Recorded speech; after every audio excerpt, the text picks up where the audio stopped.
you are well. Welcome to Aspirico's June webinar. Today we're talking about real-time reporting for social care. So just quick introductions for those of you who haven't attended before. The host today is myself. I'm the client director for UK and Ireland for Aspirico, but my background is actually on the social care side. I've been a registered manager, regional ops director, and also consultant on various social care projects, particularly looking at innovation, and which is what brought me to iplanit in the end, I guess. And we'll be joined shortly by Lisajane Humphreys, who is the oracle and the font of all knowledge here at Aspirico. She's been here for 6 years after a long 25-year career in the social care sector as well. So we'll be taking you through today. So just as a quick introduction, so we've had two previous webinars, the May and the April webinars. We were looking at using technology, and particular iplanit obviously, but using technology, especially during the COVID crisis, looking at those themes of remote working. And we looked at it from a front lines team and service users perspective much more. So today we're going to be looking much more at management level and the benefits for managers of technology supported care delivery and the difference that can make. We're going to look focusing on real-time data analysis and the reporting, and being able to see what's going on right now, particularly during this unprecedented time when you may not actually be sat next to someone to look for a paper file or legacy systems where you don't have that up-to-date information that we may need when we're all apart but working together. Then we'll have a quick demonstration. Well, we'll have a demonstration of how iplanit fits into that whole ethos. We can't show you anything else because we make iplanit, but we'll be showing you the functionality and I think the unrivaled levels of detail that you can get out of iplanit because the way the architecture is structured. And there will be opportunities for questions at the end. So from a social care perspective, why do we report? Why, what do we report for? There are a number of reasons. Quality assurance being the main one. You need to be able to measure your service delivery and measure its impact on service users, their families, and also your staff and how effective it is. Reporting and analysing data also supports an environment of continuous improvement. That ethos is very, very important, and it's something that all the regulators, whether it's CQC, CIW, CIS, HICWA, or even Northern Ireland as well, that even if things don't always go right, that you're looking to make them better all the time. We also look at data and reporting for proactive event prevention. So it's monitoring services to ensure safety and to spot incidents and potential complaints or safeguardings before they happen by looking at trends and looking at what's happening on the ground. And in the event and on the occasions where an incident or an event may happen, and they do, it's just the nature of social care, that the investigation process and that the analysis of that event is transparent, and you can follow through that process from beginning to end and learn lessons from it. It's also about not just monitoring the quality on the ground, but it's about evidencing that quality and also evidencing compliance to the relevant regulators across the UK and Republic of Ireland. And also looking at trends and root cause analysis on a more strategic level is looking at that information, looking at what's been happening in the past, identify patterns, and that can inform your policy processes or any specific actions, and which in turn then informs strategy. So on a wider scale, your data on past performance can dictate or influence your future direction as a service. And as is very important for everyone in social care, is to support that growth. If you're, it's about that. All of those reasons for reporting I've got there. You would put together to evidence your service, and that's essential if you want to win new contracts, if you're going in for new bids, or if you're looking to expand into different areas. So when we're reporting, what are we reporting on? So we basically have an information cycle. It varies between service to service, but looking at from an iplanit point of view, and the majority of our customers, you have point of delivery data entry. So the frontline teams are recording what they've been doing. They're recording how service users are responding.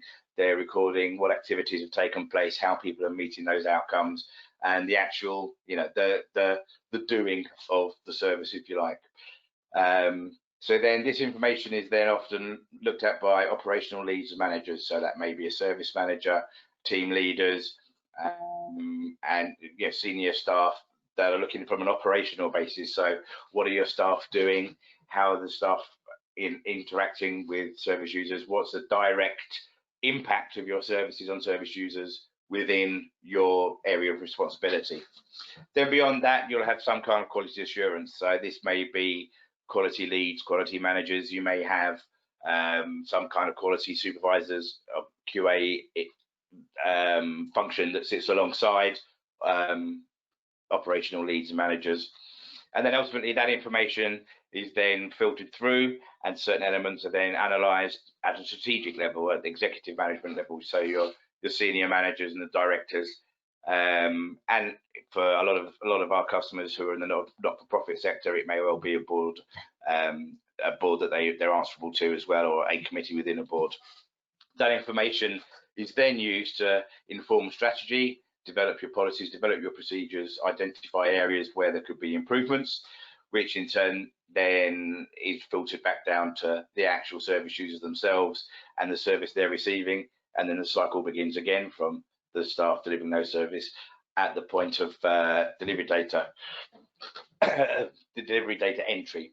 But what we're going to be looking at for this side, as I said, the last two webinars, we've looked at service users and we've looked at frontline teams.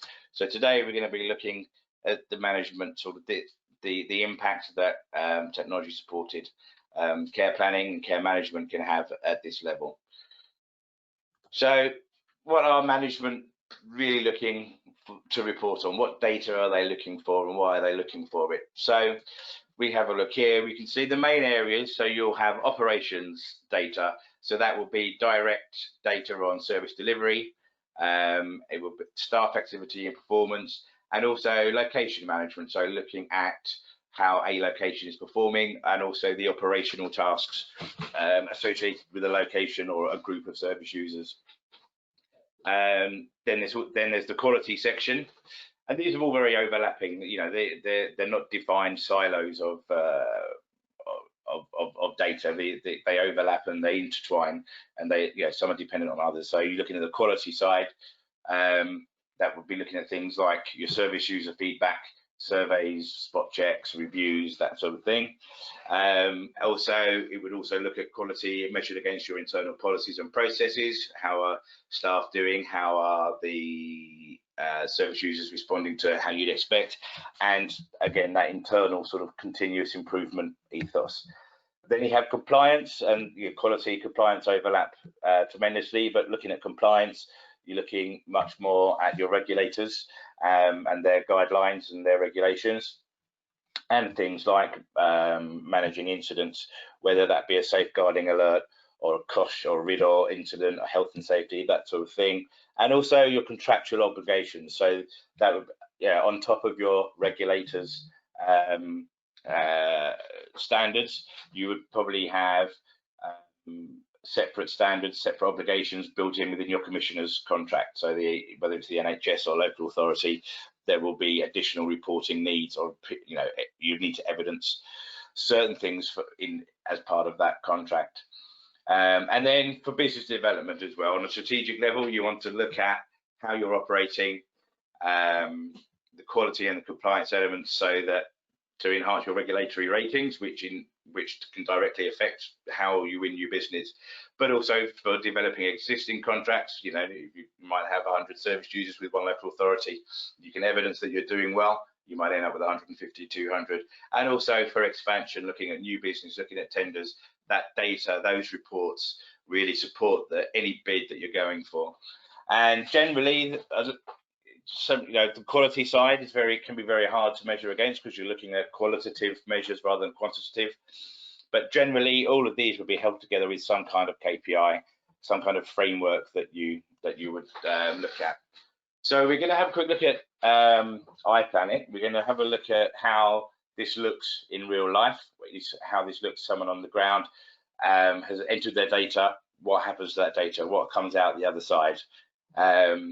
So for those of you who aren't familiar with iplanit, it's a modular system. The modules you can see in blue there form the core of iplanit, sort of the standard iplanit configuration. And then in red there, you've got the optional modules. And so we're going to have a look at how core and some of these modules, selected modules, how they can shape your service, how they can enhance what you're already doing, but also how they can inform management decisions, whether it's on an operational level or at a strategic level.